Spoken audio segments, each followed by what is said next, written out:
across the pond. For these tots, even waiting to begin to eat is a lesson in self-restraint.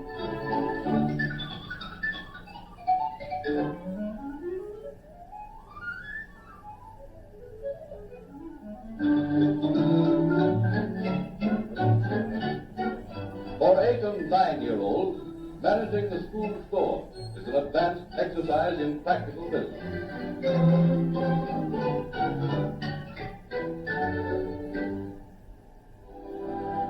For 12 to 14-year-old projects, buses run daily to inspect the everyday world outside. Studying airplanes and their operations will soon involve every phase of schooling, from manual training to commercial geography.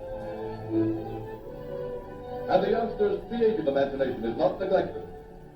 Once there was a bear that was twice the size of the earth and lived on the sun.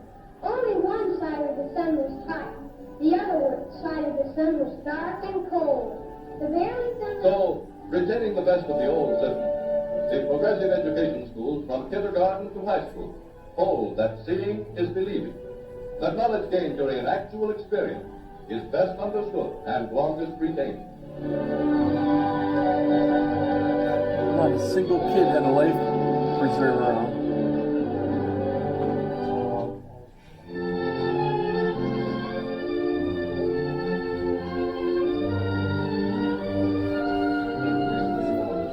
Chief critic today of the school's new teaching philosophy is Columbia University's Dr. William C. Bagley. Similar theories have the softening of the fiber of Greek education 2,500 years ago, and doubtless played a part in the decadence of Greek civilization. Progressive education has its virtues, but it also has its dangers. That's John Dewey. But reassuring is the man more responsible than anyone else for the school's new teaching tactics. America's #1 educator and philosopher, John Dewey. The world is moving at a tremendous rate. No one knows where. We must prepare our children not for the world of the past, not for our world, but for their world, the world of the future.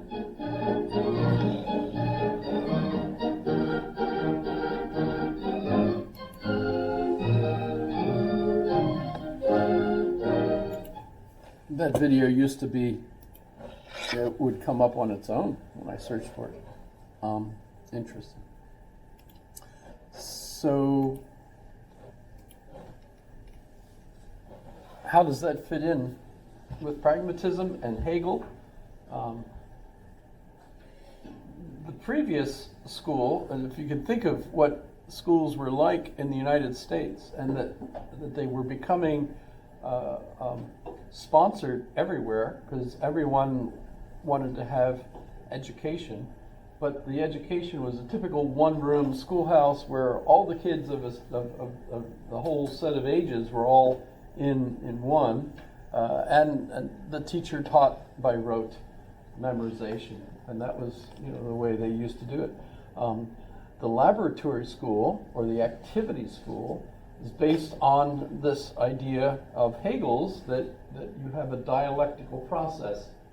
And so what you want is a student to go through trial and error on their own on a project. And so what you do is you give them a problem. And the first part of this is, and what this whole thing is called, is the theory of inquiry, how we solve problems, right? You get a problem. Your first task is to figure out what is the correct explanation of what the problem is, right? And then you come up with a hypothesis of how to solve the problem, and then you test your hypothesis and see if it solves the problem. And if it doesn't, then you reevaluate the problem, come up with a new hypothesis. Did you all do this in school as part of like your science projects, right? So this is Dewey's theory of inquiry. Eventually you get to the point where you have a working hypothesis that's good enough for now. Maybe eventually you'll find grounds for even renewing the inquiry and figuring out even a better solution to it, right? So the theory of inquiry is based on the dialectical process that Hegel basically grounded everybody in thinking that way. And so the theory of inquiry was, it's an actual book that he writes that explains all that. Probably don't need to read it anymore because, gosh, that's the way we do everything, really. But the point I'm trying to make is, here's where philosophy kind of really meets the road, in our country. The whole kind of education that you probably experienced as a kid is really very heavily influenced by where philosophy went with John Dewey afterwards. I mean, it was a big fight at the University of Chicago. Notice in that one clip, they did have someone who said there are dangers to this, because they thought, that the old method of just reading the great books, the best education is reading all those great books. And in fact, the Hutchins created the series of books called the Great Books at the University of Chicago in response to this, because he thought it was important to indicate to people these are the books that an educated person has read. And I don't know if they still have them in town or not, but there's some of the most boring books in the outline, small print, 2 columns, they're terrible. But in any case, that it was like boringness was something that was part of the deal,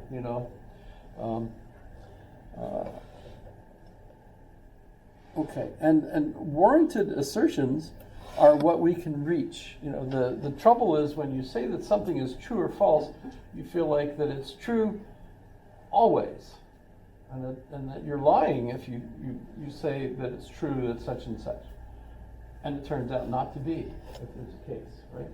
Oh, that's when you say, well, I didn't realize that, so now I realize that was wrong and that this is true. and people will feel like, well, you lied to us, and so your character has been besmirched, by this mistake. But people learn, and so you ought to have been justified in making a mistake, but then correcting it when you learned you were wrong, right? You thought you knew, but then you learn that you were wrong, and then you correct yourself. That's good character. That's real human being, right? So the warranted assertions, he thought, would be a better way of talking about what we currently think is true. Instead of saying it's true, we should say this is a warranted assertion. In other words, it's warranted by our experimental method. And so at the moment, this is what we think is the solution to this problem, right? He wrote about psychology, the school and society, democracy and education. And this is where Rorty was saying that he was really quite revolutionary.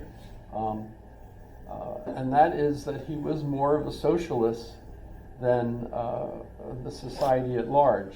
So when you're thinking about moving our society towards the kinds of great society programs that were created in the 60s by President Johnson, as an example.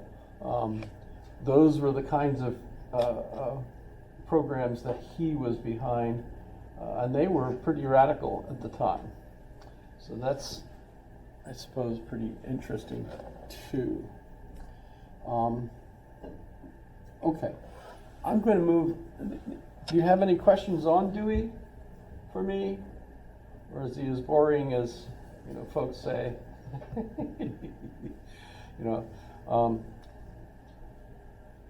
The next philosopher, though, that I was going to mention is Wittgenstein, and they overlap, and here's how it happens. Wittgenstein was an engineering student. He was from Vienna and Linz, a little town called Linz, and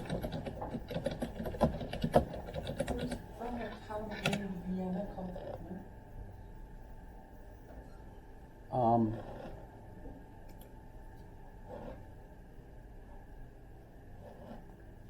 I'm not sure how that works, actually.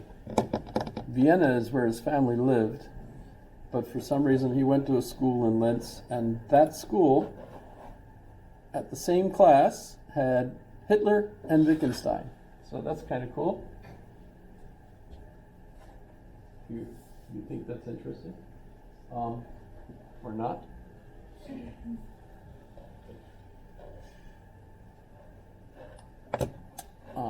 But Wittgenstein, I don't think I got that.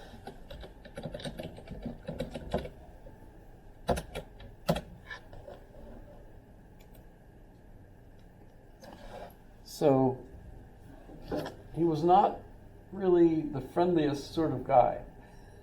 He was autistic, perhaps. I mean, he died in 1951. So I don't know when autism was invented as a discovered, invented. I mean, obviously the condition was with us, but you know, people didn't identify it as such.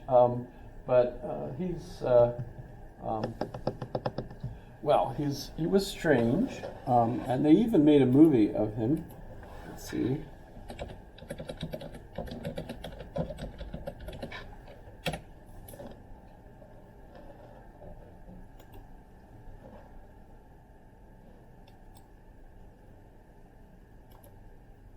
Is this the whole thing?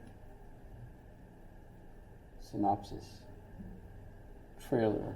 All right, let's just do the trailer. This is not him, this is an actor.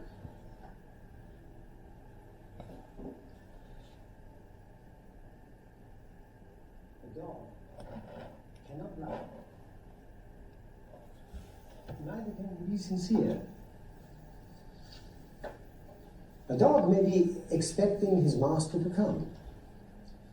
Why can't he be expecting him to come next Wednesday? Is it because he doesn't have language? If a lion could speak, we would not be able to understand what he said.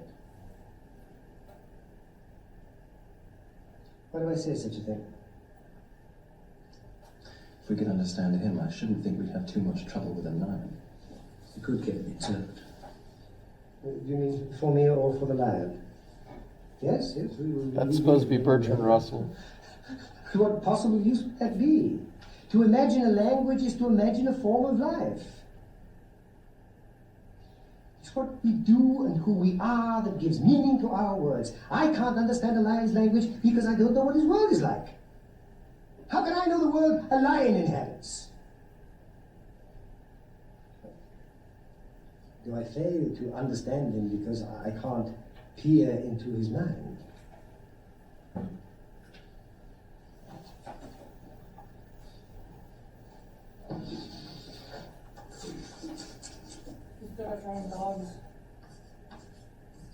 I wonder if the actor actually drew that, or Considering this is happening off screen, I highly doubt it.